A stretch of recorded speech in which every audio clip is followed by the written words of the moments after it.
You're listening to Thursday Night AMP on the Angry Marks Podcast Network. This train keeps on a-rolling, and I am joined by our two regular Thursday Night AMP show hosts. First of all the way over on the East Coast, one Mr. Great Sudoku.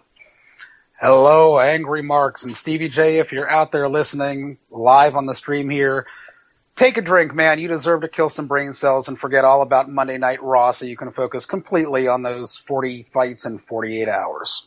Indeed, indeed. And joining us from the northern and western parts of this great continent, from the barren straits of Canada, Mr. Jordan Garber has rejoined us. Oh, it is great to be back here on Thursday Night AMP. So many memories with this network, and I'm really ready to create some more. It's going to be a great show tonight. Indeed, indeed. So, a little bit later on in the show, we are going to be joined by Rob the Many to cover some NFL this week as well, and we'll let him lead that discussion. But kind of leading things off here real quick, Raw seems to be the discussion of the wrestling world this week. Monday night was the go-home show before Night of Champions this Sunday, and the ratings for this show not only remained low, they actually tanked halfway through the show. I watched it, most of it. It was pretty pitiful. Jordan, from what I understand, missed it, but Mr. Jason Harland here, Great Sudoku, did watch it for us, and he was none too impressed. Tell us about it. I was not, if I can shoot for a little bit here off the cuff, and as we were chatting this afternoon about what subjects, would be on the show tonight, we were talking about the upcoming pay-per-view in Raw, and as many of you know, I am the New Japan aficionado, and I don't usually watch the WWE product. It's not really aimed at me. I prefer, more strong style, a more lucha style. But I said, you know what, I will take one for the team, and I will watch Monday Night Raw. So, I found a less than reputable way to get my hands on a copy of it, and got it, and I watched it, and I have to say, I am so glad I did not watch this live. If I was watching this on cable TV as it happened, my attention span would not have been held. I would have picked up the remote and changed the channel. To start off Raw, we had 9 full minutes of talking, and to make things just horrible, the announcers talking about Stephanie and Triple H as the power couple. Now, they use the term power couple more than announcers would call Rocky Maivia the blue chipper. It got to the point where I was turning into Samuel L. Jackson from Pulp Fiction going, I dare you motherfuckers, say power couple one more goddamn time. I dare you motherfuckers. It was getting so bad. I was getting so riled up. And what odd thing that I noticed, what is up with Triple H's red wrinkled Abdullah the Butcher forehead? Did you guys see that? And Ryback had that going on, too. What is the deal with their foreheads, dude? Yeah, it looked a little inflamed. I don't know. Maybe they need to take some Tylenol or something. But yeah, this talking went on for 9 minutes. I did see an interesting shirt, or an interesting sign first in the crowd that said, Wrestlers' Lives Matter. I like that sign. That was pretty cool. But every time now I see the KO Kevin Owens shirt, I keep thinking about how I'm going to make a bootleg version of that as an Okada shirt. The KO for Kazuchika Okada, so definitely that's going to be one of my bootleg shirts that I make, one of my custom shirts coming up. Finally, after 9 minutes and another commercial break, we get to New Day versus the Primetime Players. And I was really surprised because the WWE actually allowed a cameraman to get a fan completely in the frame wearing a Hulkster t-shirt during this match. So there you go. And New Day, they did the gimmick with the slide trombone, and they ended up getting the win and retaining the title, and it was a good match. I just don't know what happened to Darren Young. Like, he just kind of disappeared at the end of the match and let his partner take the beating and eat the pinfall, and he was nowhere to be found. And if there was such a thing as overselling, I think Darren Young kind of did that at the end of this match because he was just MIA, nowhere to be seen, nowhere to be found. But it was a good match, and unfortunately, the overall feeling I got when I was watching this match was the action you are seeing here, it's not going to get any better in the ring than this tonight, and sadly, I was correct. Indeed. Rob the Mini has now joined us on phone. Rob got to watch Raw last night. Rob, opinion? Oh yeah, there was parts that I liked about Raw. I liked the Divas, segment, like where, Charlotte won the belt and then they pulled the Dusty finish. I thought that, the facial reactions of Charlotte and the facial, and the performance given by Nikki and gloating that she was able to keep the belt were probably like the best moment of Raw.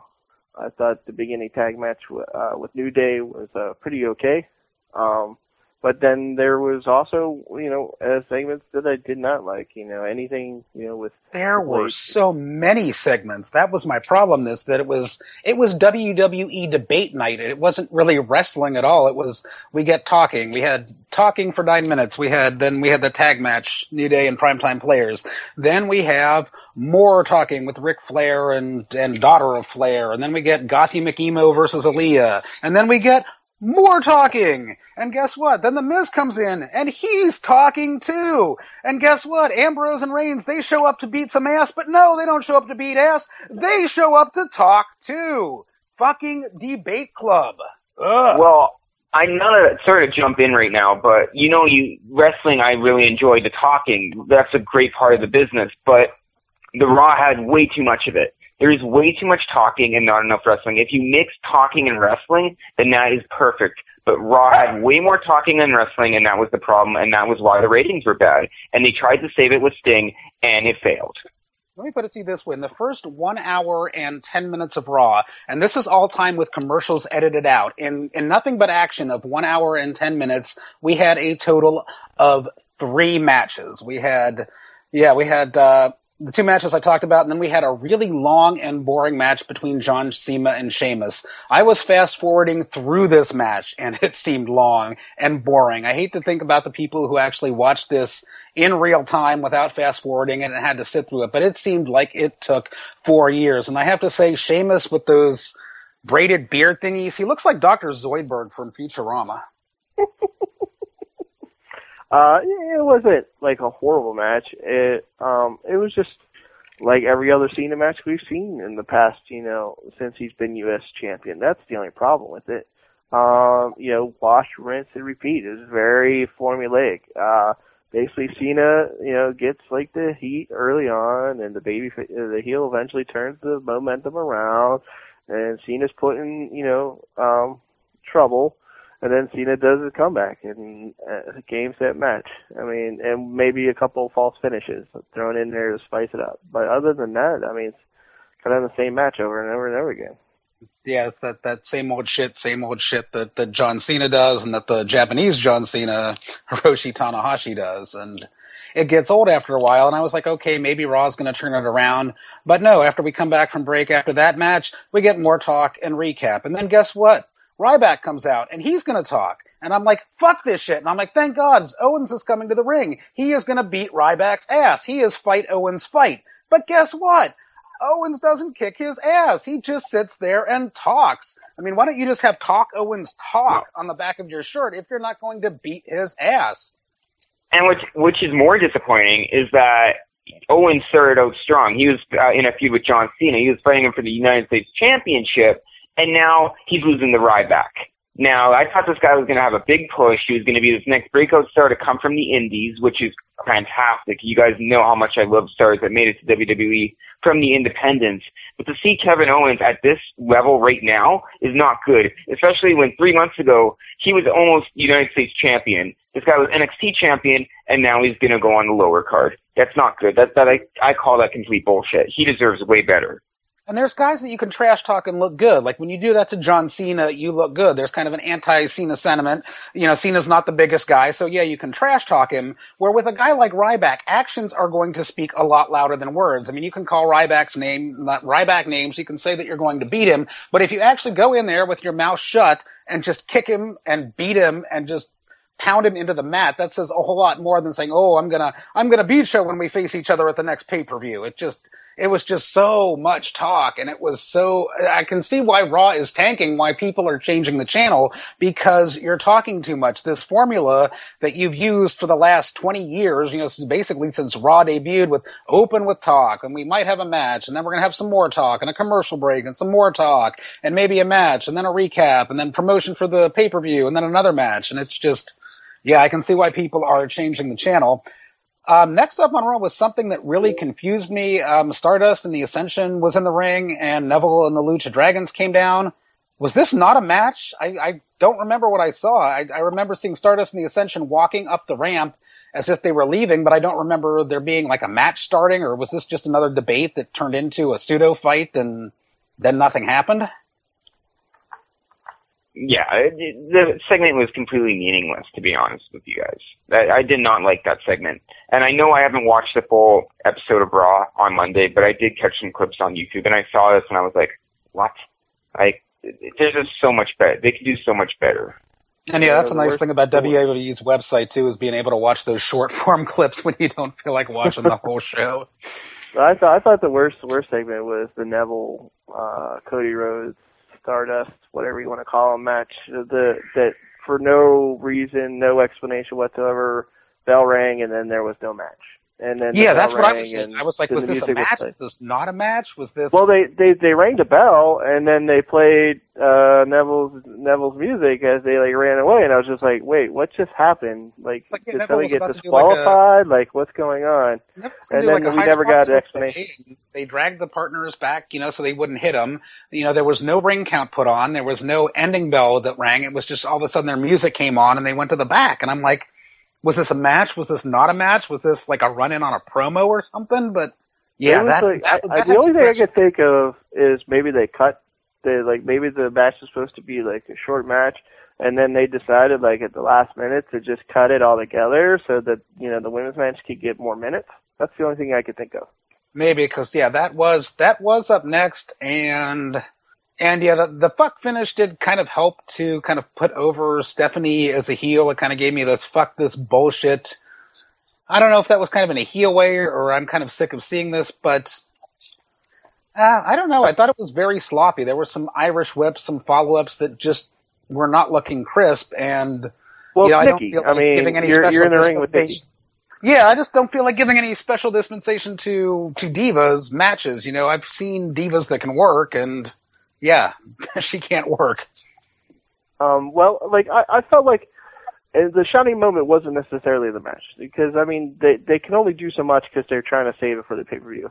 So you have to kind of take that into context. You can't just look at it in a vacuum. The majority of this match was just for the ending, where they were going to do a dusty finish to kind of lead into the pay-per-view. And I got to disagree. I felt like Stephanie came out initially as a heel, but she ended up being a babyface. the babyface a rematch at the pay-per-view. That's a babyface move. The real babyface Stephanie was all over the place. Making it a title changes hands on DQ or count out too. So that added to her babyface turn there too. Yeah, and I thought that was confusing. But before she came out, I thought, Nikki and, Charlotte, again, did a really great job of selling the finish of the match. Because, we've seen, no finish type matches before, and people get really, really pissed off, regardless of how well acted it is. But I thought these two really pulled it off. Charlotte really pulled off that she really, really cared about winning that belt. She was really, really happy when she won, and then she really showed that she was really upset when she realized she wasn't going to get the belt. And I thought it was kind of a really sweet moment that Rick kind of gave her a hug, and she kind of let loose, and then kind of tried to pull it together right after that. I don't know if you noticed, try to pull it together, and then when it was announced that she had another opportunity, she kind of got that, I'm going to win the belt kind of look back in her face. And, on the other foot, Nikki did a great job as a heel of see, I got it. See, I'm going to break the record, and she did a really good job of kind of rubbing it in. And then when the match was made, she kind of she didn't do as good of a job of turning. No, she freaked out a little bit, but it wasn't anything like the sell that Charlotte did in the ring with her facial expression and the tears. And I think what kind of got my anger to dissipate about this was the irony that the way Charlotte lost and didn't win the title is the way that her dad retained the title on many occasions. I was kind of thinking, maybe they're doing some kind of, ironic twist with that, but that kind of played into my mind, and I'm like, yeah, her dad always retained a title like that. Maybe this is kind of karma for that, her not doing that. Although I do think the WWE should have what's good for the goose is good for the gander. If Brie Bella can sneak into the win and roll somebody up for a pin and her sister gets the win, I think the inverse should apply. And if she gets rolled up with a pin, then the win counts and the title changes hands. But that's just my personal. Don't you think that the crowd was really into this match in a surprising way? I mean, they were really buzzing. And then when Charlotte won, the crowd really popped. I was kind of surprised by that. Say what you will about the actual match, but for whatever reason, the crowd was kind of into seeing Charlotte win. They were, and I think the lines are kind of blurred. I think there are fans that legit don't want to see the record broken and wanted to see Nikki Bella drop the title, and then there's others who are just kind of into the heel face kayfabe of it and like, oh yeah, I want Charlotte to win. But yeah, I think those two kind of came together and kind of all eyes were on Charlotte, and for that brief moment was like, oh my god, she's going to get away with this. The Bella's evil tricks are going to be used against them, but it wasn't to be, and that spices things up a little bit. But yeah, the mixed stipulations. What do you think about interesting for the pay-per-view? What do you think about the comparison of this versus the Chris Jericho moment, where they gave Chris Jericho a win over Triple H and then they took it back, and they've said since that was kind of a test to see if Jericho was ready to be a world champ. For me, I always saw that as like a burial of Chris Jericho, and they're saying we have no confidence in you. You're not ready, Jericho. I kind of agree, but I also remember. This was Triple H was squashing everybody in that era. Yeah, it was. So it was a really bad era. But I was really, really involved in WWE at the time, and I felt like that was the first time since he came in that he was perceived to be on the level of a main eventer again. And so I guess in a way I could kind of agree and see it from your perspective. But for a Chris Jericho fan like I was at the time, it was the first glimpse I thought, oh, finally, they're finally going to give this guy a chance. And then when they finally did, of course, Triple H buried him and made him look goofy. But that wasn't until much, much later. Yeah, and it kind of killed that he's finally at the main event and, ready in the eyes of the fans thing. When you have him get buried like that, it's really hard to recover. And Triple H was good at doing that, though I do have to give Triple H credit for a match he had in Japan where he didn't put Taka Michinoku over, but he made it look like Taka could win that match at any moment. So, there's times when Triple H will give a guy a rub, but yeah, definitely I think his own ego comes first, regardless. Definitely. I totally agree. Triple H is really passed up many talents before that could have been stars in the WWE. But Triple H knows what he's doing. He's an executive. He had many experience in this business, but the point being is that he does have that ego, and sometimes that affects him, especially when it comes to burying Jericho. There's no point in doing that. Jericho's a legend, and he deserves to be put over time and time again. Maybe not on the main event level, but on lower card level, sure. Give him another shot at it, but just to bury him? Come on, that's ridiculous. But yeah, I think with the stipulations that they put in place for Charlotte, I think that kind of gives her, this might be when they finally decide to put the belt on her because, okay, Nikki Bella will have broken the record and Nikki Bella will have everything kind of stacked against her with, you can't DQ yourself and keep the title. You can't get a count out on yourself and retain the title. You can't have interference and retain the title. So I'm kind of leaning and hoping that they put the title on Charlotte because, yeah, the title is getting very, very stale. It's a butterfly Jeff Hardy TNA looking belt to begin with, but even for what it is, it's getting very stale on Nikki Bella. You're just looking at that title, and it's just one of those things where I just say every time I see the Divas title, I'm like, I miss the women's title. Because that's when women's wrestling was strong in WWE. I'll be honest, I know they have this whole Divas Revolution thing going on, but I miss the good old days of women's wrestling in WWE. And even that wasn't that great, but it is better than it is now. And but yeah, I mean, you had competitors like Trish Stratus and Chyna, and women who could actually wrestle.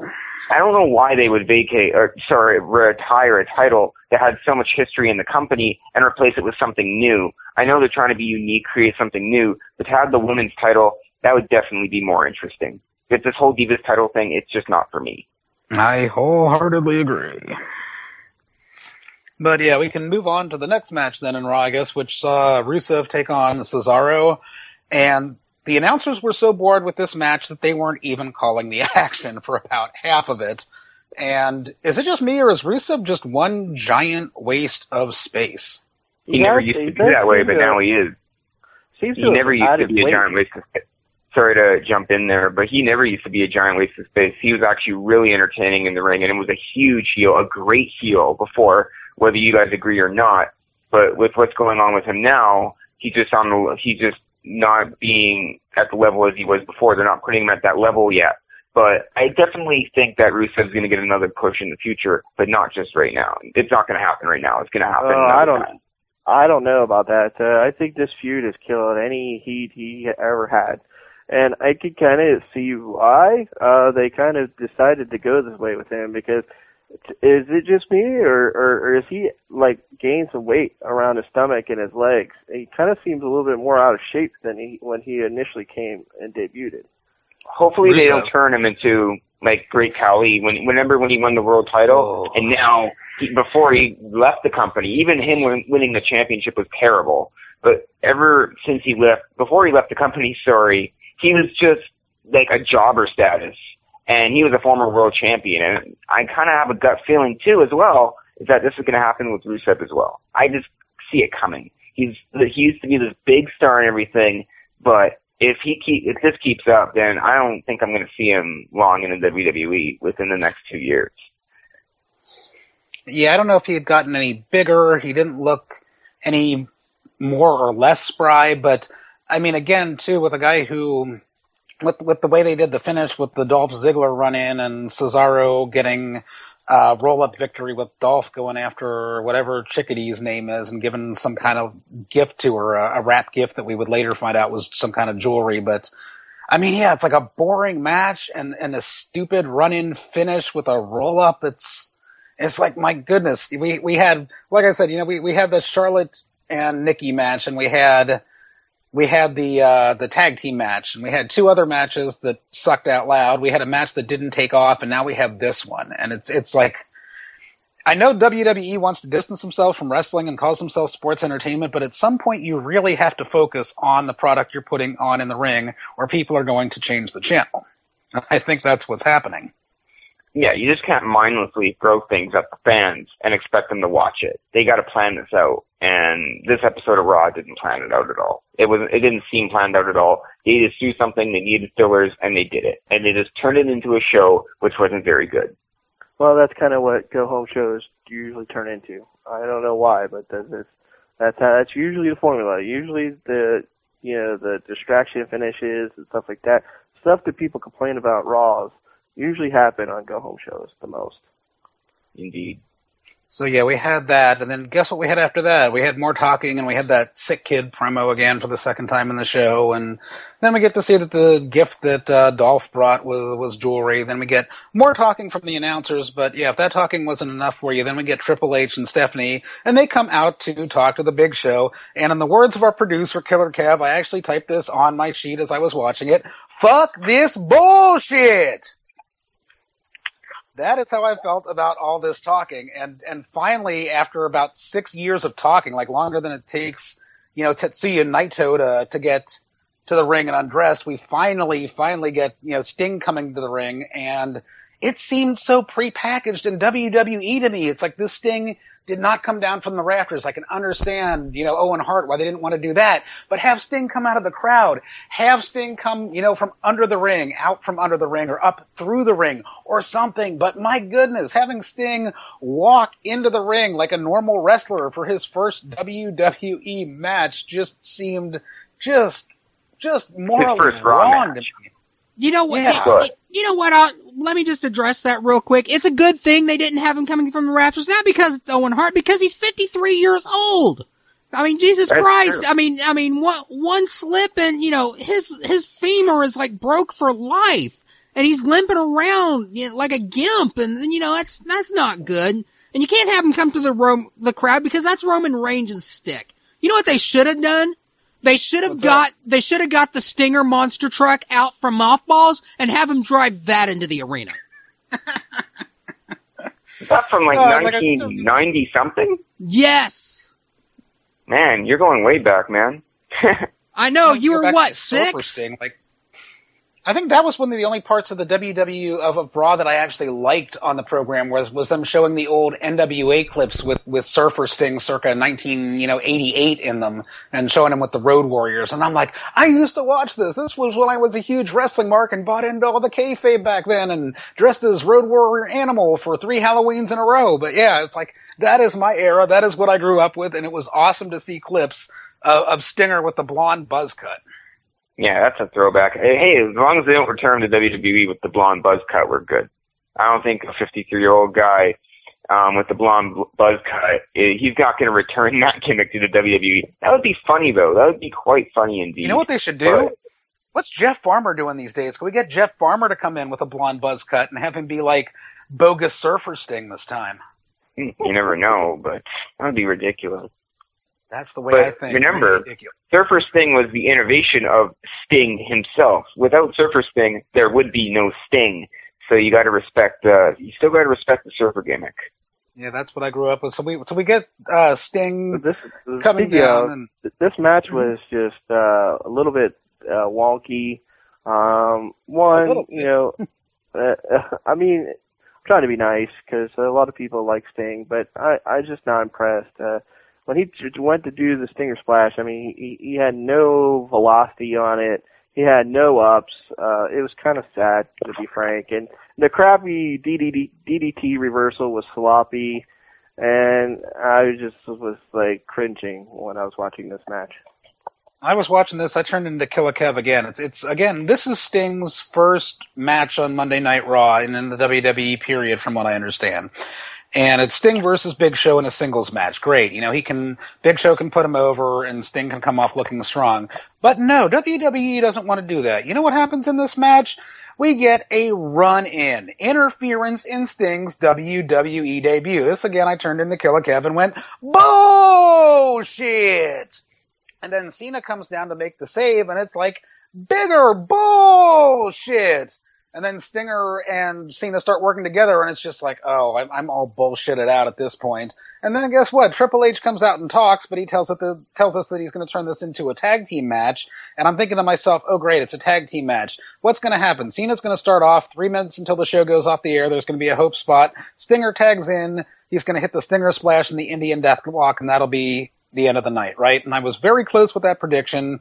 Show did kind of get some offense in there at the end, but yeah, it was not to be. He did hit the Scorpion Death Drop and then locked in the Scorpion Deathlock, and yeah, that was your match. So By the way, this is a nitpick, but it just personally bothers me that Seth Rollins left his legs up in the air after getting the Indian Death Drop. That looked fucking stupid. Don't ever do that again.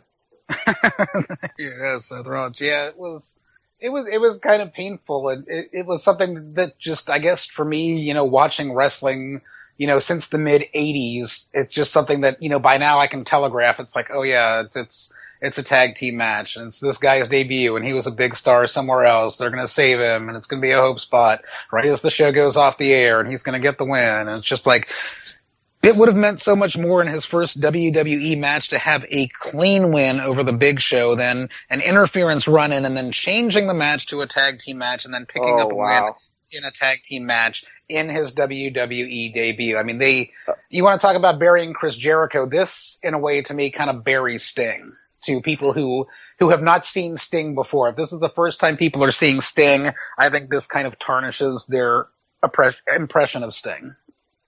I agree. Meanwhile, over in Thursday Night Football, Peyton Manning just threw a pick six.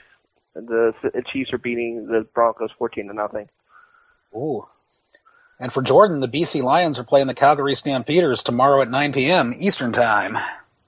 Oh man, you are into the CFL and you're from the States, man. I don't watch much CFL, but I don't mind the Stampeders. They're a great team.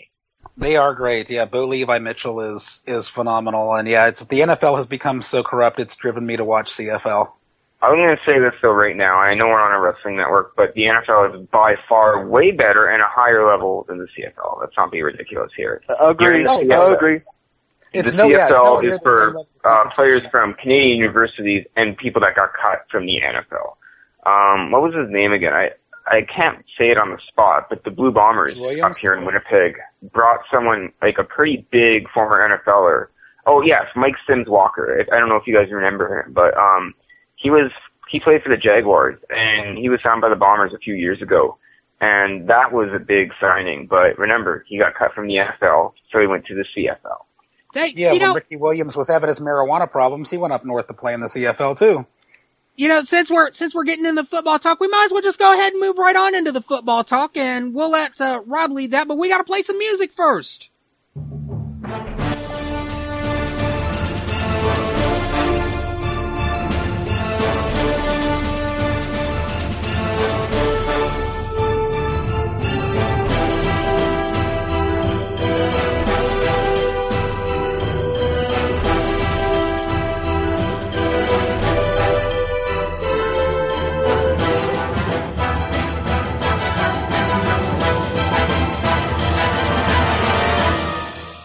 It's Thursday night, Angry Marks, Pro Wrestling and Mixed Martial Arts, and NFL football talk. Rob the Mini, why don't you take us away? Hello, this is my NFL quick slants. We're going to try to make this as quick as possible. That way you guys don't get bored. So week 1 happened, and everybody and their mother got injured. This just in. Football is a really rough sport. Let's see. Des Bryant went down with a 12-week injury. They're really not quite sure. He basically broke a bone in his foot. Deshaun Jackson basically blew out his hamstring. He's out 3 to 4 weeks. And there were several other injuries, but those were like probably the 2 biggest injuries in the NFL. There was a couple. Luke Kuechly. I'm not sure if most of you know, but he's like one of the most dominant middle linebackers in football. He got a concussion, and it's not clear whether or not he can play this week. That's a big loss for the Carolina Panthers. Just about everybody got hurt. Even my poor wife, she plays fantasy football, so it's her first year, and everybody on her team has gotten hurt. Her first round draft pick was Des Bryant, out for probably 12 weeks. Jordy Nelson got hurt, out for the rest of the season. Her number 5 round draft pick, Travis Kelce, was initially thought to have broken his collarbone, but luckily he just knocked his breath out of himself and had to leave the game. So, I mean, my wife was kind of like just freaking out, and I was like, I don't know what you did, but you made the football gods very angry. So, I mean, that was the story of week 1, to be honest, is, the amount of injuries to people who fantasy players just find to be really, really important.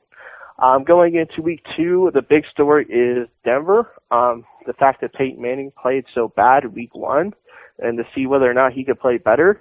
And so far, with 6 minutes left in the second quarter, Peyton Manning has not played well. He just threw a pick six, and he still has not thrown a touchdown yet in 2015. So there's that. 14-0 Kansas City with 6 minutes left in the half.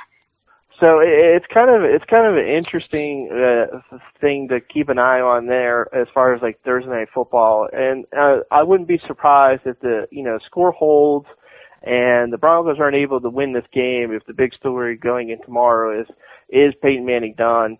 Seems to be like the story that's kind of setting up, and it's kind of sad, to be honest, to watch like wow, he almost threw another interception right there just now on 2nd and 10. The other big thing is the Buffalo Bills, I think, surprised everybody, and that they just absolutely annihilated the Indianapolis Colts and kind of made like Andrew Luck look really, really bad. So them going against New England in Buffalo, it'll be kind of interesting to see whether or not that was like a schematic thing, or if the Buffalo Bills defense has really, really jumped to a whole nother level where they might be an all-time level type defense. I think the other big story, the takeaway of week 1 was probably the Seattle Seahawks losing to the St. Louis Rams. Even if it did take overtime, the fact that the Seahawks gave up almost over 30 points without Cam Chancellor was, I think, the big takeaway.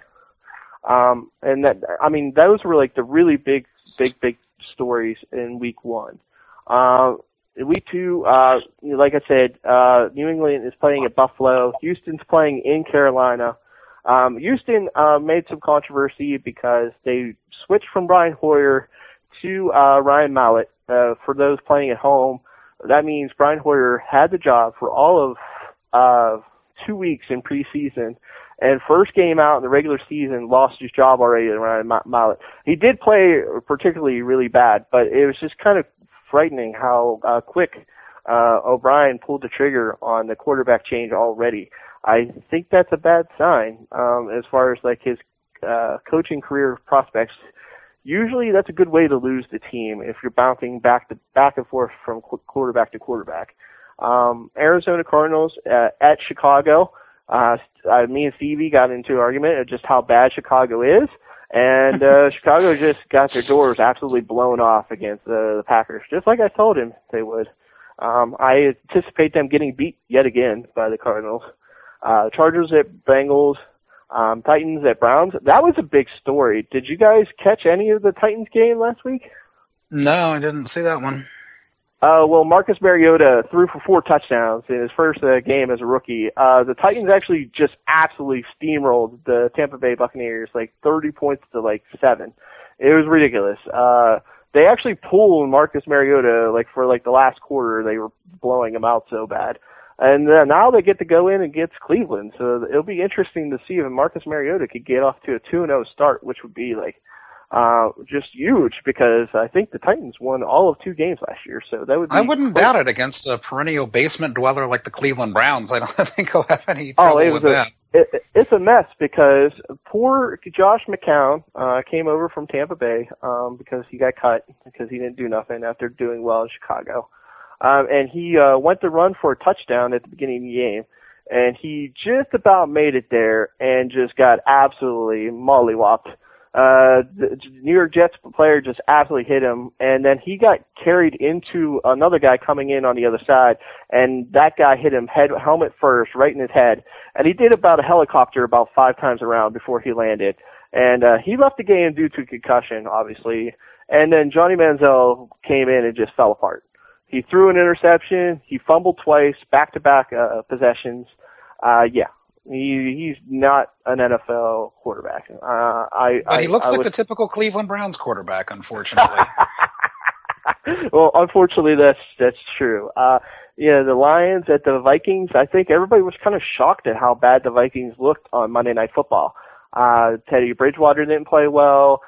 They didn't use ADP hardly at all. Which I was really surprised by because, a lot of people were kind of saying like, well, they kind of lost. Well, the thing about that is that for the first half, the Vikings and 49ers were tied at 0-0 going into almost the halftime. So they were in this game for a large part. They simply just didn't use Peterson. And I'm not sure how many people really know that, because it was, late Monday night game. It wasn't the first Monday night game. So I'm kind of shocked at like how bad the Vikings offense really looked. So I kind of want to see if that holds true because the Lions defense lost some key pieces to their defense, so they're not quite the defense domination that they were last year, but I think that they're good enough to kind of give Vikings fits again. Tampa Bay at New Orleans, the Saints defense just cannot stop anybody. But luckily they're playing Winston, who for his first ever NFL pass threw for a pick 6. And that's quite the introduction to the NFL. The Falcons versus the New York Giants. Giants coming off of losing a game where basically all hell has broken loose in the locker room because Eli came out and said, that he thought, they had more time to play with, and there was some kind of miscommunication between him and Tom Coughlin. And then Rashard Jennings came out and said that Eli told him not to score and to run out the clock, and then the Cowboys subsequently drove down the field and won the game. And then, Eli came out and said, like, hey, it's all on me. And then Rashard Jennings had to come out and write, like, an article for New York Daily and basically apologize for basically Eli Manning getting absolutely walloped in New York media due to his statement. It was really, really messy for a former two-time Super Bowl champion team. And, the Falcons looked really great. Julio Jones, like, basically beat the team all by himself. He had I think 32 points in fantasy football if you play in a PPR league, which is ridiculous. The San Francisco 49ers at Pittsburgh, my poor Pittsburgh Steelers, they look awful. They have no defense whatsoever. I fully anticipate them getting absolutely demolished. Even though the 49ers' strength isn't exactly their offense, I still just hate my team this year. They just look really, really bad. The one bright spot was that only the Bengals were the only team in the AFC North that actually won a game last week. So the good news for the Steelers, they're only one game back. That's true. That is true. The Rams at Redskins, I think that's going to be a blowout. I think the Rams are just going to destroy the Florida Redskins. Kirk Cousins continues to prove that he is not an NFL quarterback. As much as Robert Griffin might suck, he's not good either. The Dolphins at Jacksonville, I think the Dolphins are just going to demolish the Jaguars, even in Jacksonville. Baltimore at Oakland, that's going to be kind of a close game because I think the Raiders kind of got their doors blown off and everybody kind of was really surprised. But it might just be that the Bengals are that good. So it'll be kind of interesting to see if plus the Ravens had some struggles offensively. Now, it's hard to know whether or not that was the Broncos defense or if that was the Ravens offense. Because what's interesting, I don't know if you heard this or not, but the new offensive coordinator for the Ravens was Mark Trestman, who was the Chicago Bears head coach last year. And Matt Forte actually came out and said that schematically they did not love his scheme and they actually hated it.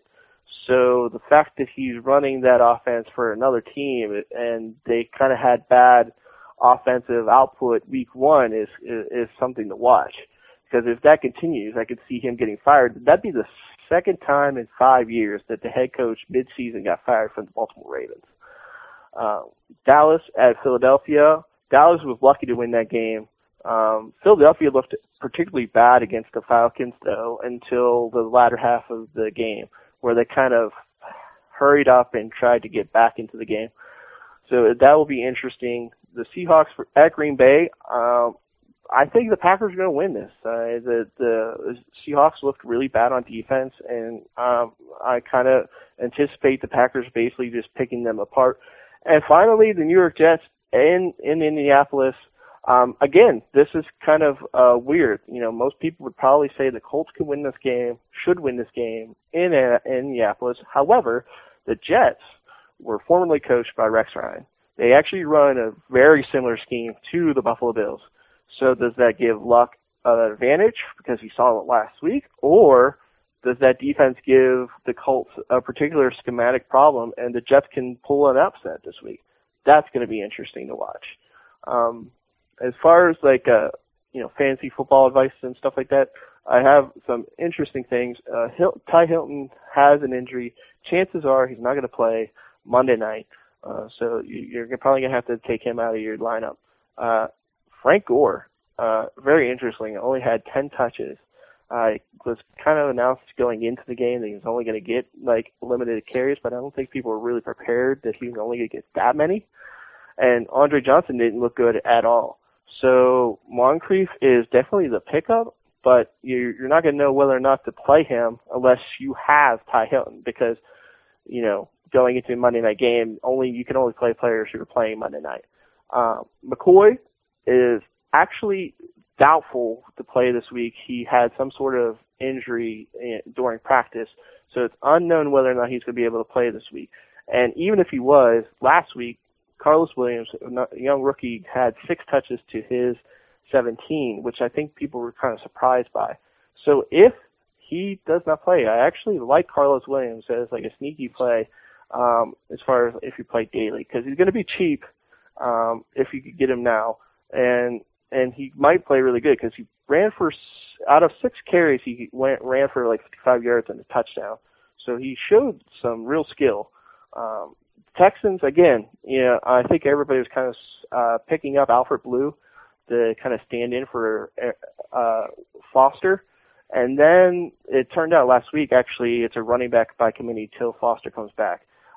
Basically, they split carries between all 3 of their running backs pretty evenly. Just real quick, Blue had 10 touches to Polk's 6, and Grimes had 7 touches. So nobody really got over 10 touches over the entire game. Basically, that makes them unplayable in fantasy football. And what was interesting last week is that the Saints kind of split carries between Curry, Robinson, and Ingram. However, CJ Spiller is back this week and is probably likely to play. So it's going to be, again, interesting to see how they split carries between 3 running backs. The big surprise in my mind was Abdullah for the Detroit Lions. In preseason, they were splitting carries amongst like 4 different running backs, and then week 1 they came out and they just gave the ball to Abdullah. So I guess it looks like he is the starter after all, when I thought he had no value whatsoever after the preseason. So I was wrong about that one. Another thing, it's a little too late now because we're in Thursday night football, but last week Hillman and C.J. Anderson had equal carries, 16 apiece, and Hillman actually played better out of the 2. It looks like this week, for what I can tell from not watching the stats and stuff like that, it looks like C.J.'s getting a few more carries, but Hillman's still getting a lot of usage. Woodhead and Melvin Gordon are basically touching the ball an equal amount of time, so that's a time split in the Chargers' backfield. Like I said, Des Bryant going out for the Dallas Cowboys sets up for Terrence Williams to have more fantasy value. I think that Cole Beasley may potentially have fantasy value, and it looks like Dunbar, third running back for the Dallas Cowboys, has value, especially in PPR formats. He had 8 catches for like 88 yards last week, which is like 16 points in PPR leagues. So all of a sudden, you could play Randall and you could play Dunbar. You could probably play Terrence Williams because I think Des Bryant is at least missing, 6 to 8 weeks, definitely. And that is kind of a little bit of this week in football and some fantasy football information there for in case you guys wanted to play around with your lineups. You guys got any questions? I had a question for you, Rob, just on Thursday Night Football in general. What's your thoughts on Thursday Night Football? Do you like it, or do you wish it would go away and that they just play on Sundays and Mondays? I wish they just play Sundays and Mondays. I'm a little bit more player-friendly than a lot of other people. It's wrong for them to have that short of a schedule to come back around. And 2, usually the games are a lot sloppier. Offensively speaking, for whatever reason, the offenses have a difficult time turning back around and scoring points. And the games tend to be a little bit sloppier in play, and it's a little bit of a downgraded version of NFL football, to be honest. I hate the Thursday game. I don't like Thursday Night Football because it competes with Thursday Night AMP for ratings. We were here first, motherfuckers. It's harder for the fans to get into it too on a Thursday night. I mean, it's not a traditional night for football. It's in the middle of the week, especially if you're attending a game live and you've got work the next morning and you're going to a football game, fans who don't even remember, oh yeah, it's on Thursdays now, it's something that might slip their mind. And yeah, it's just something I don't think that any fan or any player likes, but the NFL goes ahead with it regardless. Ooh, interesting development in the game. The Denver managed to score 7 points and they just got an interception. So the Broncos have the ball and they're only down by a touchdown now. Red zone. Yeah, they're like at the 15-yard line. So chances are this could swing the whole other way back. And yeah, for our neighbors to the north, like Jordan there, who watches Canadian football, major update in the CFL.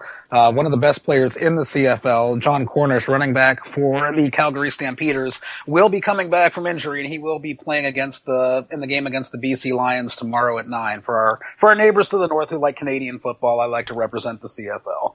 So I'm sorry I had to step out for a few minutes. I may have missed this. Any fines this week for Ndamukong Suh or Adam Jones? No, no for Ndamukong Suh because the NFL took a look at it and they found that they felt like he didn't kick him in the head on purpose. However, Adam Jones did receive a massive fine, but he's appealing it. I don't think he has much of a case, but he is appealing it. What the hell is he appealing? He's saying basically the NFL PA Player Association has to appeal it because that's kind of what their role. But they're basically saying it's too much money, even though he's a repeat offender for getting into. You know what? It's too much. Pac-Man Jones is appealing it under God's authority. God told him to do it.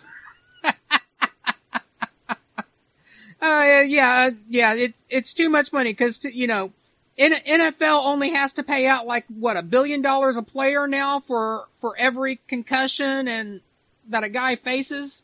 I mean, seriously, it's bad enough that this sport causes you to get permanent brain damage. It's another thing when a player introduces it by slamming your head into your own helmet.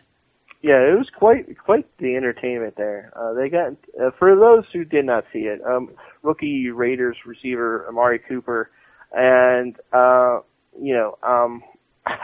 Pac-Man Jones, who is a cornerback for the Cincinnati Bengals, post a play got into a pushing and shoving match, and then suddenly Pac-Man Jones just decided to rev this situation way up over where it was, and somehow got Cooper down. Still not quite sure how he pulled that off. Pulled his helmet off, and somehow the helmet ended up behind Cooper's head, and he basically pulled Cooper's head up and then slammed his head down into the helmet. This is just absolutely ridiculous. I think actions like that should be a season. You should be suspended for a season. Yeah, I'm kind of surprised. But like I said, even if they do find to suspend him, a lot of times what they'll do nowadays is he'll just simply be suspended next year. For example, last year, Le'Veon Bell and LeGarrette Blount got caught smoking pot in Pittsburgh, and that was somewhere in the preseason. Well, they appealed, and it didn't take into effect until this year, which is why Le'Veon Bell is missing the first 2 weeks and Blount is missing 1 week. Yeah, so chances are, if he gets suspended, I wouldn't be shocked if it doesn't happen until next year, which it's completely possible he could be released from the team by next year because Pac-Man Jones is getting up there in age. Yeah, very true. Very true. Hey, maybe there's a spot waiting for him in TNA. Does TNA still exist? Yeah, they still exist. As a matter of fact, they had a big show last night in their showdown with Global Force Wrestling, and TNA won. Peyton Manning just threw for a touchdown, so it's tied. It's 14-14 in the Thursday night game. How much time's left? Yeah, any other questions about the NFL before we move to the pay-per-view picks there, Ken? None from me. Any from you, Sudoku? No, I'm good with the NFL for now. All right. Okay. Well, then, in that case, we will move on to our Night of Champions coverage. Night of Champions, of course, takes place this Sunday starting at 7 p.m. live on WWE Network and many pay-per-view providers throughout the world, of course. It's going to be an interesting show, I think, and I say interesting, I mean kind of in that you may need to slow down and rubberneck to see this train wreck kind of way. So we'll just kick it off right here, starting off with the kickoff match, probably around 7:30 or so. You're going to have Adrian Neville and the Lucha Dragons against the Cosmic Wasteland, the combined team of Stardust and the Ascension, Connor and Victor. Sudoku, any predictions on the match? Stardust has been on a losing streak of late, has he not? I want to see Neville and the Lucha Dragons go over, and yeah, I don't want to see Stardust. I want to see Stardust cut like a Seven style promo on WWE and just go back to being Cody Rhodes, because Stardust sucks. All right, Rob? Neville and company. You know, I like this new Stardust character, actually. I really do like him. I hope it doesn't end. I think he's finding new ways to tap into his character, and I really feel like he's really enjoying what he's doing right now. And I think if a wrestler's really enjoying their character and doing it, it just comes out so much better in their performances, and I think Stardust is performing better right now. And I think that's kind of why they put the Ascension with them, because the Ascension need some rehabbing, and I don't mind them if they kind of become a little bit of some wild, weird characters, because really the gimmick is kind of a little wild and weird in today's WWE environment anyway. So I kind of like them teamed together, and I think they're going to get the win over Neville and Lucha Dragons. So, moving on. I'm just going off Wikipedia. I have no idea which matches are going to be first, second, third, or whatever. Let's pick some of the let's pick the singles match from the one non-championship match off of Night of Champions. Dolph Ziggler versus Rusev with Summer Rae, and we're assuming at this point that Lana is not going to be there with Dolph Ziggler. I'm gonna say Rusev gets the win here, just because Rusev's kind of taken a drubbing the last several weeks, and really, he lost his match against Cesaro this past Monday night and had to eat a super kick from Ziggler as well. So I think Rusev kind of gets his revenge here on this one. Rob, what about you? It's going to be Ziggler to blow off the feud finally and forever. Alrighty, and Jason? This is going to be a bathroom break match or a go to the kitchen and make some popcorn match, because I don't want to see either of these guys. But yeah, it's kind of like picking the lesser of two evils. It's you're damned if you do and you're damned if you don't. But at least Dolph Ziggler, I think, can be salvaged, whereas Rusev, like, what the hell are you going to do with him? So yeah, I see Ziggler going over in this one. Alright, so what do we do with Rusev after this goes? I think you need to put him back down in NXT and rehab him for a little Global bit. Force. Really? Future endeavors.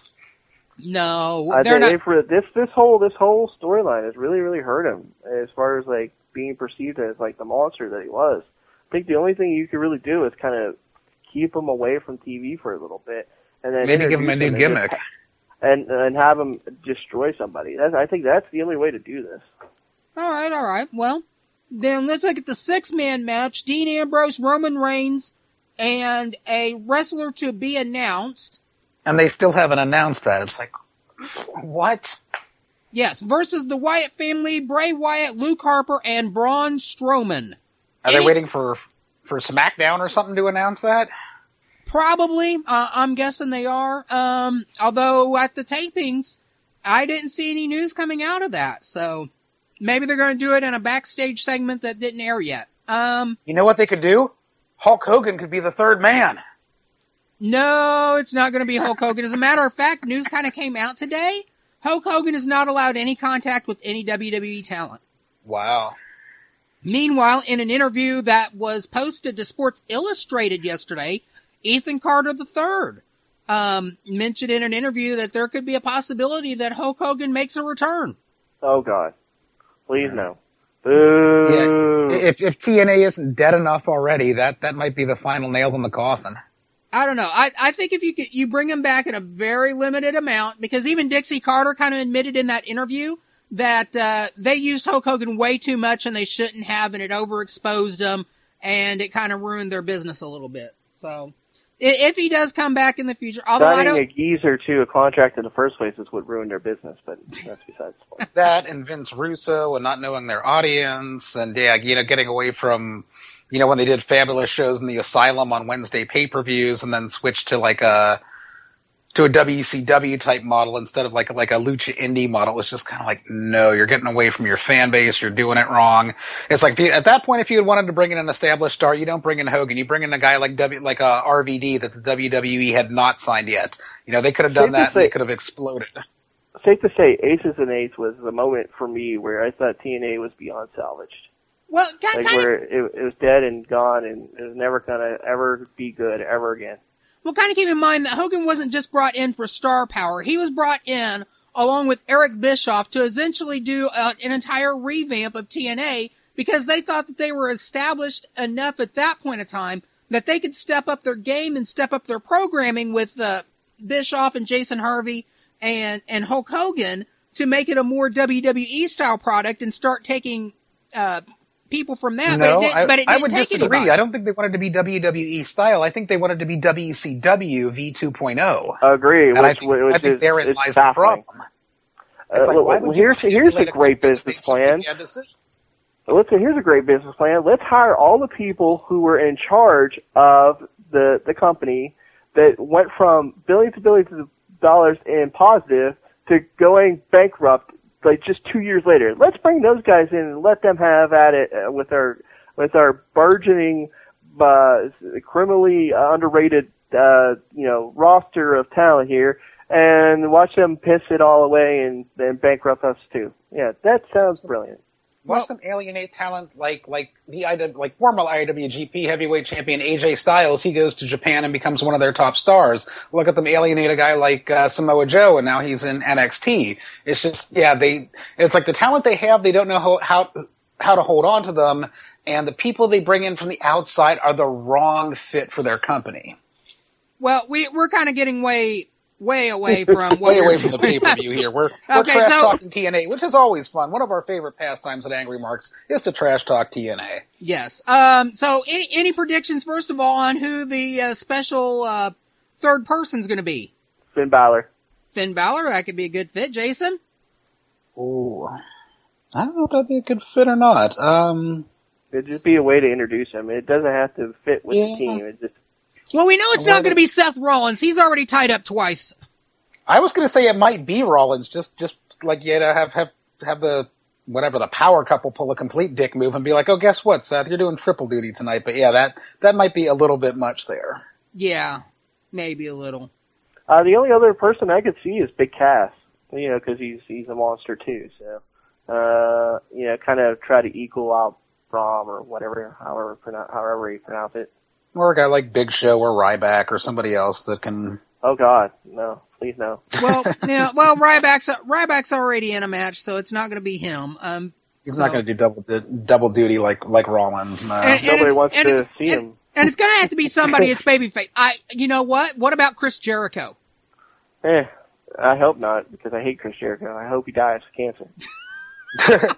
I like his podcast. I do not. That's why I hate him. I used to be a big fan of Chris Jericho. And basically that podcast has single-handedly made me hate that man with fire passion 1,000 times. Really? He had Bruce Dickinson on, and I was like, this is awesome. So. Oh, yeah. Don't get me wrong. I was marking out about that because Iron Maiden is my favorite band. But you would have to go back months and months and months and months. Kevin knows that I have gone on many a rant about Chris Jericho and his dick moves on this little podcast. But basically he threw a fit because he got a bunch of criticism for taking over the slot for Stone Cold Steve Austin. Tried to say he didn't care, but kept on basically coming out and insulting fans and basically acting like a little brat.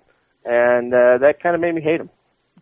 So I heard the first time I heard his podcast was when it was just recently when he had Jotto and Gato on, and I'm like, this is awesome. And then he turns around and has Bruce Dickinson on, and I'm like, this is the greatest thing since sliced bread. But I mean, yeah, if he's pulling some dick moves backstage, those are things I haven't heard about and don't really pay attention to. But it wouldn't surprise me if Jericho did it. You know what? I'm gonna be real upset if the third person ends up being Eric Rowan. Oh my God. You really, I guess I could kind of see it because he just disappeared. But man, I think that'd be going right back to what made him fail in the first place. Because then you're introducing him right back around, the Wyatt family. I guess I could kind of see the poetry in it, but I also could see where that actually might not do him any favors. Well, I know two people it's not going to be. It's not going to be Jimmy Snuka, and it's not going to be Billy Jack Hayes. Oh damn! Snuka might could kill a fool, so that would be awesome. Yeah. So anyway, predictions on this match. I'm just going to call it. I don't think it matters who the Roman Reigns and Dean Ambrose bring in. I think Wyatt family goes over, and it'll probably be Dean Ambrose eating the sister Abigail from Bray Wyatt. Disagree. Anytime the heels are on their back feet and they don't know who's going to be in the match, you can almost every time give the baby faces the win. Who's the baby face in this one? They both seem like faces to me. Oh, it's clearly Ambrose and Reigns. Ostensibly, it's Dean Ambrose and Reigns. I mean, yeah, just seeing how over the Wyatts were, it's like I'm not a regular WWE watcher, but yeah, just seeing how over the Wyatts' entrance was, I'm like, wait, are these guys heels? Or are they like, Duck Dynasty Stone Cold type tweeners that the fans get behind? And I'm like, it is a criticism that's been launched against the Wyatt, Bray Wyatt and the Wyatt family is that their entrance is so over that it kind of baby faces them, but no, they're bad guys. No, yeah, somebody who doesn't watch the product regularly, like me watching this and seeing that for the first time, that entrance, that really did confuse me. I didn't know who were the heels and who were the faces. I mean, it really confused me. But yeah, I see the Wyatt family winning this match just because they are so over with the fans. Well, you have to pretty much in 2015 WWE, you can't consider the fan reaction as to whether somebody is a babyface or a heel. You have to look purely at their character and what the character is doing to determine if they're really a babyface or heel. Because even if you have a character that's Bray Wyatt threatens the Miz, and to me that makes him a babyface. I want to see the Miz get his ass whooped, and he's telling him he's in a dangerous place. It's like, yes, please kick the Miz's ass. So that just kind of further confused me a little bit. But yeah, like I said, they kind of came off as like Duck Dynasty tweeners, but. Oh, I would be so pissed if the Wyatts end up becoming that. That would so piss me off. Okay. Anyway, moving on into some of these championship matches. We got Kevin Owens challenging Ryback for the Intercontinental Championship match. Jason, who's going over? Kevin Owens needs this win, and Ryback is just boring, and he's going nowhere with the title, and Owens has been jobbed on pay-per-view after pay-per-view, and this is where Kevin Owens needs to redeem himself, prove that he is, pardon the phrase, a primetime player in the WWE, step up, beat Ryback, take the title, and have a program with himself as champion. All right, and Rob? Give me Kevin Owens. I think we're going to complete the trifecta there. I'm going to call Kevin Owens over Ryback as well. Let's see. Tag Team Championship. New Day versus the Dudley Boys. The Dudley Boys. So New Day's going to retain the belts because they just won, unless they really, really feel like being placeholders. And I have a feeling it's not going to be a clean finish. Basically, it's just so they can kind of keep this feud going. Because they just teased it. I guess in today's modern, not NFL, but today's modern WWE, it doesn't necessarily have to make sense because they don't know how to book anymore, but I would be really, really shocked if the Dudley Boys won the titles. But considering it's WWE, it's completely possible. All right, Jason? See, I'm leading in the opposite direction. My thought is, why would they bring the Dudley Boys back if they didn't want to give them the straps? I don't see the New Day going over clean on them. I don't see, like you said, if they do win, I could see it being some kind of dusty finish there too. But it just kind of reeks to me of like, why would you bring Sting back and then do what you did to him here today, or on Monday Night Raw, excuse me. Why would you do what you did to Sting on Raw in his first WWE match and bring him in? And it's like, you're bringing the... You should have been there when Sting had the job to Triple H at WrestleMania. Okay. But yeah, first Raw match, excuse me. Yeah, I guess he did job at WrestleMania. Why would you bring the Dudley Boys back just to job them out? But maybe to put them over one last time, but... Again, I think WWE can sell a lot more T-shirts if they have the Dudley Boys, have one more title run, and then maybe have the New Day or the Primetime Players or someone who's in the hunt, take it from them and, quote unquote, end the career of the Dudley Boys. I'm going to be bold on this one. I think this goes to a double count out. Ooh. Because next month, October 25th, Hell in a Cell returns, and I think they're going to do a tables match in the cage. Hey Kevin, do you remember the days where you could say that phrase "Hell in a Cell" and like you would geek out? Remember those days? Remember when that match was actually over? Yeah. That one was fresh and new. Fond memories. It meant something. But I think they're going to push this out to the next pay-per-view at Hell in a Cell, and we're going to see a little bit more hardcore. I could see that. I could kind of see that. It kind of would fit, like, the fact that they just completely ignored, their TNA career and just reintroduced them as the same characters that they were, like, 20 years ago. Like they did with Sting too. They made no mention of TNA, but yeah, it was kind of like Bizarro World again. I'm watching WWE programming, and I know they own the video libraries now, but to hear them throw out, the initials WCW and NWA, it's like, oh my god, back in the heyday when I was watching WWE, that would never happen. No, they own it now, so now they can say They own it, so they acknowledge it. But yeah, again, they won't acknowledge TNA or. I mean, I guess I was surprised that they did acknowledge New Japan when they were doing the Finn Balor stuff and talking about him, and they actually mentioned the Prince Devitt thing, and they mentioned Bullet Club, and that was surprisingly shoot when they did that. Though I guess you could still consider that more NXT than WWE, even though they're owned by the same company. But yeah, it's very rare to see any WWE mention any other company. Well, other than themselves. I mean, New Japan. They're not really any competition to WWE though, and I mean they've even made mention to Ring of Honor.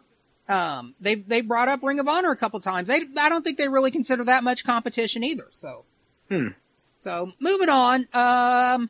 Leaves with a couple matches left. We've got Nikki Bella defending the WWE Divas Championship against Charlotte with the stipulation: if Nikki Bella loses in any way, including getting counted out or disqualified, she loses the title. The only way Nikki Bella walks out as the champion is by pinfall or submission. I think that with that stipulation, it's pretty obvious. Charlotte's winning. Yeah, I'm going to go with Charlotte too, as I was talking about earlier. I think, now that Nikki Bella has the record for longest Divas title reign, they can finally get this strap off of her and put it on somebody who can actually wrestle, and we can kind of move forward with female wrestling in the WWE and just leave this behind us here.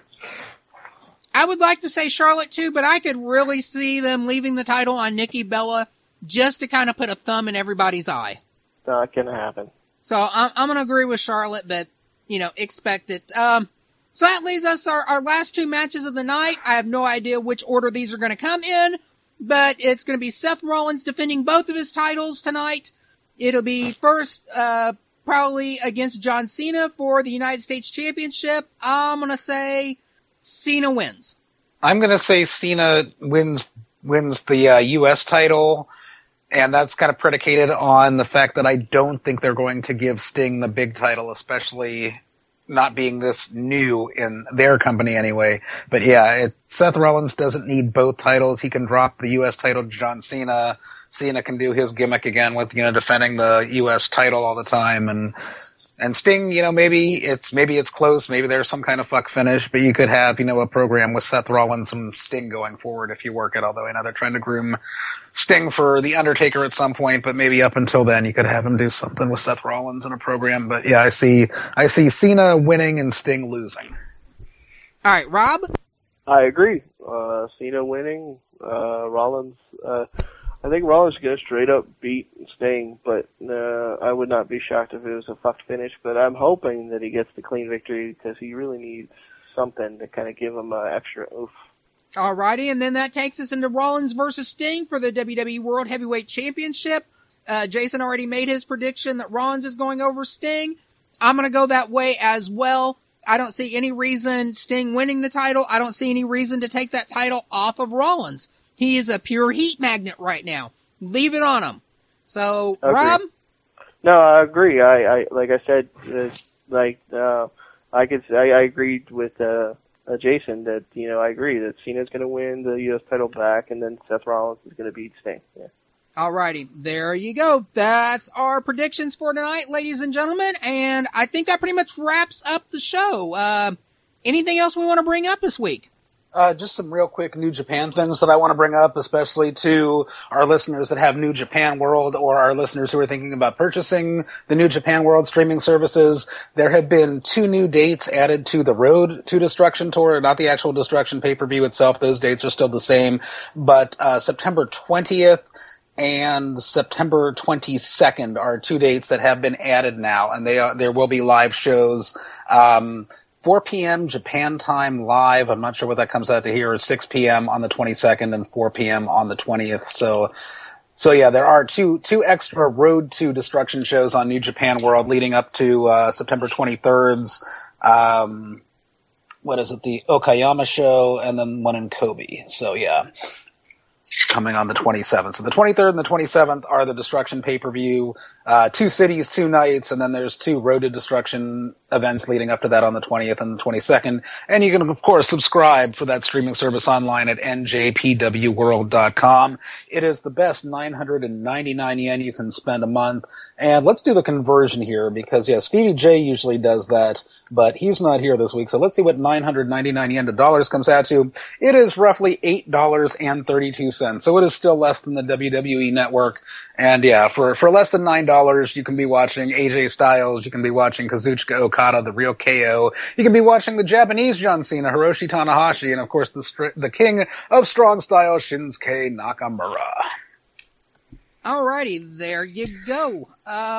Anything else you had to plug this week, Jason? I'll plug my usual. You can check out my cooking blog. I am vegan. You can check that cooking blog out at veggiebending.wordpress.com. And you can still check out the beta version of my GoFundMe for my yoga teacher training at gofundme.com/JasonYoga. You know, I am sitting here right now eating this whole box of cheddar cheese snack crackers. That's vegan, right? Not the cheddar. It might be. It depends on how fake the cheese powder is. Let me see if I can find that. Chances are great. There's at least You'd be surprised to know that Oreos are vegan.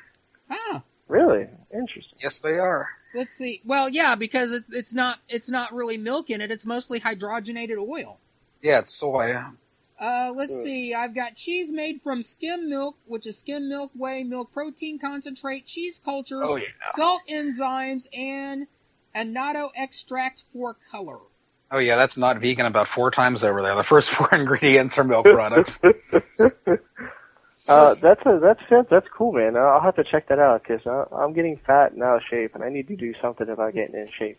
Then get your vegan on and start doing your yoga. My wife will be interested in the vegan. I can't not eat meat, but my wife really kind of feels bad about eating animals, so she might check that out. Cool. You can check out me on Twitter at Rob the Many. I'm pretty easy to find. If you really desire and you really need like some help, a lot of like the big time experts are kind of busy. They have a lot of questions coming to them, and there's really not a whole lot of time to answer them. So if all else fails and all the experts have no time for your questions, you can always send me questions on Twitter, and I will try to get back to you and answer your start and sit questions for fantasy football. There's also musings. I go on rants every once in a while. During the GOP debate, I was quite active posting about the debate, as was Kevin, who was entertaining me to no end. Me too.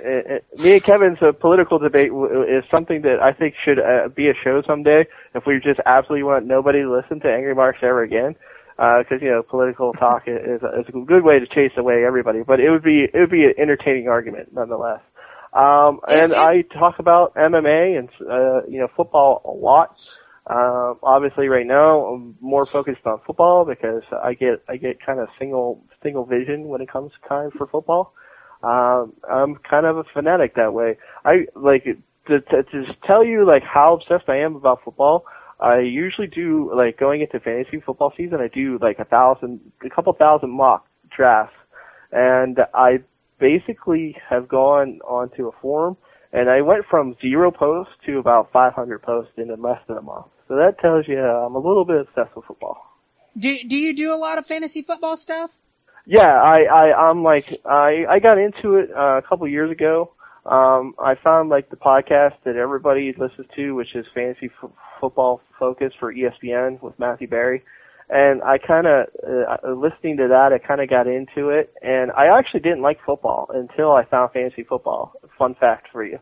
I have a question for you about fantasy football, Rob. Okay. Do you use the over-under and the point spread when you go about picking your lineups for the week? To an extent, and I'll explain. Okay, say you have Jamal Charles, for example, against Denver Broncos, and say you have another good option that you're thinking about playing over Jamal Charles, right? And the point spread is much higher for Jamal Charles than it is the other player, that might be just enough for you to go with Jamal Charles. Like, you would not want to just play people who are in high, like high overs. You would want to play the best available player, but if it's really, really close, stuff like that has to be factored in. Because that's what I was wondering, because I haven't been into it for years and years, but yeah, I mean, I remember looking at injury reports and looking at over-unders and looking at point spreads and doing this, It's really, really different now because there's so much information out there. There's so many different podcasts to listen to. There's pretty much no sleepers anymore. And really, like, stuff like that doesn't sway it as much as it used to. It's more of like if you're really like non-sure of who to start, stuff like that might factor in. But a lot of people nowadays just kind of ask some expert to make the decision for them, which I would not recommend. But yeah, I mean, I've been into football. I kind of got into it a couple of seasons ago, and then I just kind of turned out to be really good at it. I'm not quite sure why. I get these gut feelings about players sometimes, and I usually turn out to be right. I don't know if it's luck or not, but I've won quite a few championships.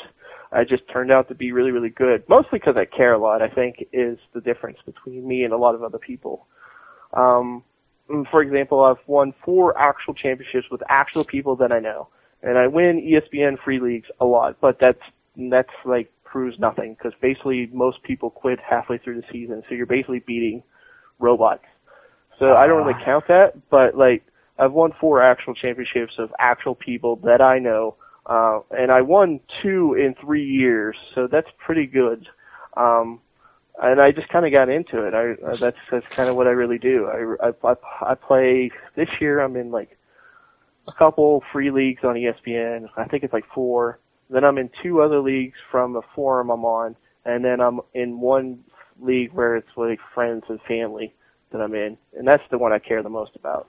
All right, there you go. Do you happen to participate in any of these like advertised weekly fantasy football? No, and I cannot stress this enough. I'm going to go on a little bit of a rant.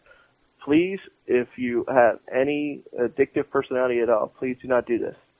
It is not as easy as they're selling, and it makes me sick that these people are getting paid to talk about DraftKings and FanDuel daily ad nauseum and try to say it's like easy money. I'm sure that you can make money, but it is gambling, and gambling is very addictive for certain people. Like if, say, you have an alcohol problem, you should probably steer clear. If you already have some sort of addiction, I would stay very, very far away.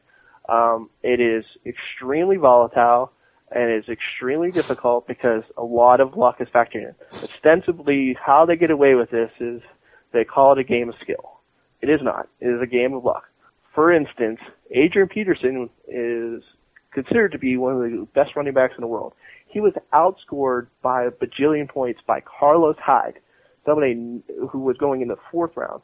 So the first overall draft pick in most fantasy football drafts got you maybe 4 or 5 points, and somebody that people were kind of high on but had no real feeling about outscored him by 25.